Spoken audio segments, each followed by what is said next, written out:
Assalamualaikum warahmatullahi wabarakatuh. Bismillahirrohmanirrohim. Perkenalkan, nama saya Agnes Sugiar dari Satpol PP Kabupaten Cirebon dari bidang Dinmas SDA.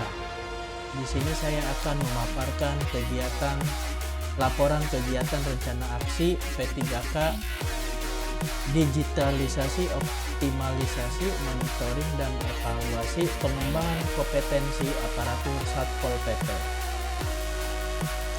Latar belakang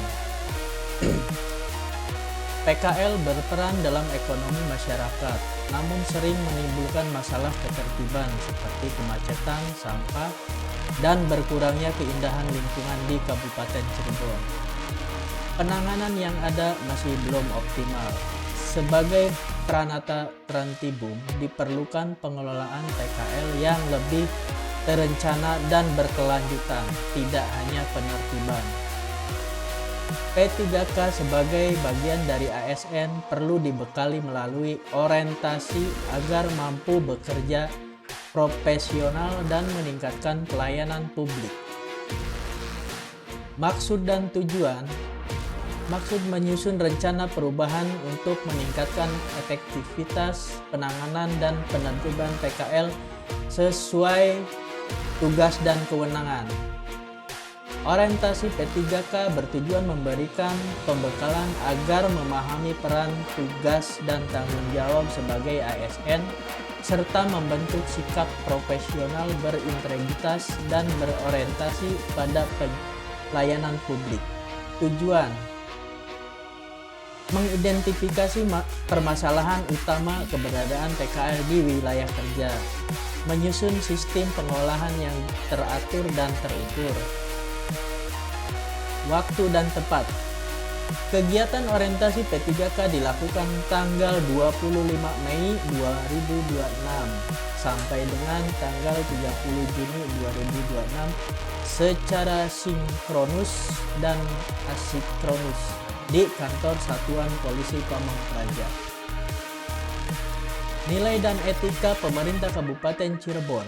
Visi dan misi Kabupaten Cirebon.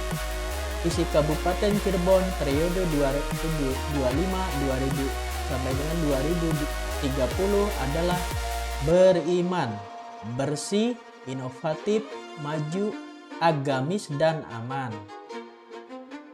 Visi dan misi Satuan Polisi Pamong Praja Kabupaten Cirebon.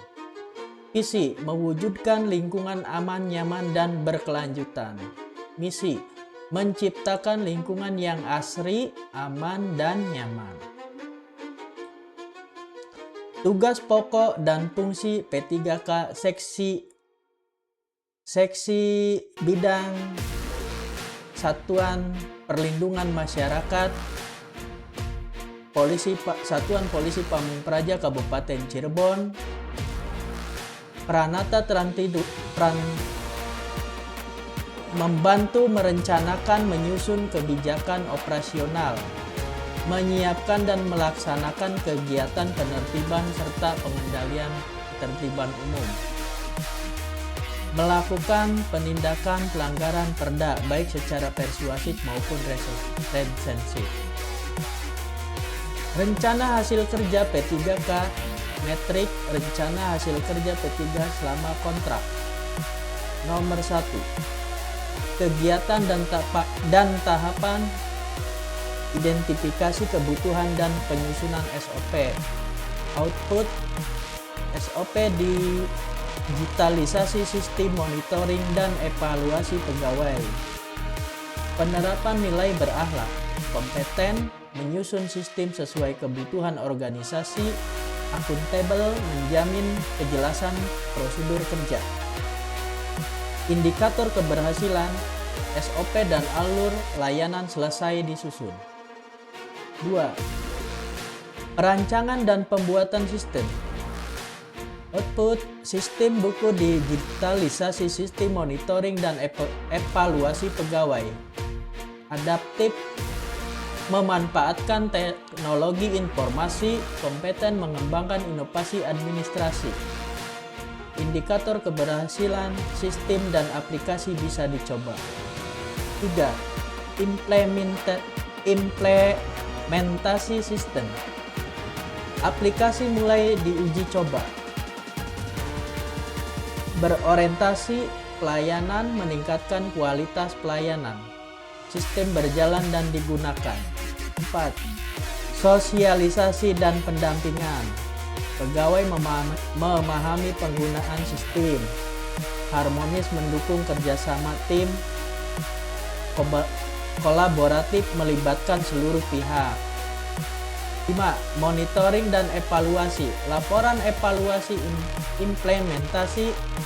Akuntabel, melakukan evaluasi hasil.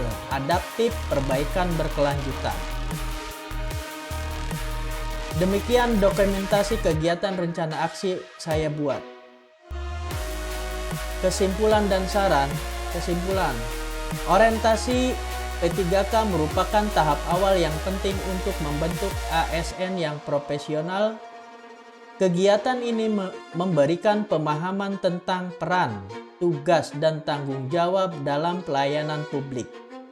Orientasi juga menanamkan nilai dasar ASN berakhlak sebagai pedoman dalam bekerja agar memiliki sikap berintegritas dan profesional.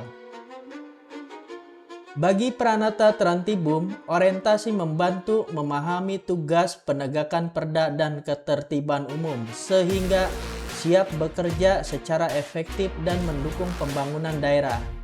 Saran, diharapkan adanya dukungan penuh, saling bersinergi dan berpartisipasi aktif sesuai fungsi dan tugas pihak di lingkungan pemerintah daerah Kabupaten Cirebon dalam memajukan dan pencapaian tujuan dari ASN Polisi Pamong Praja.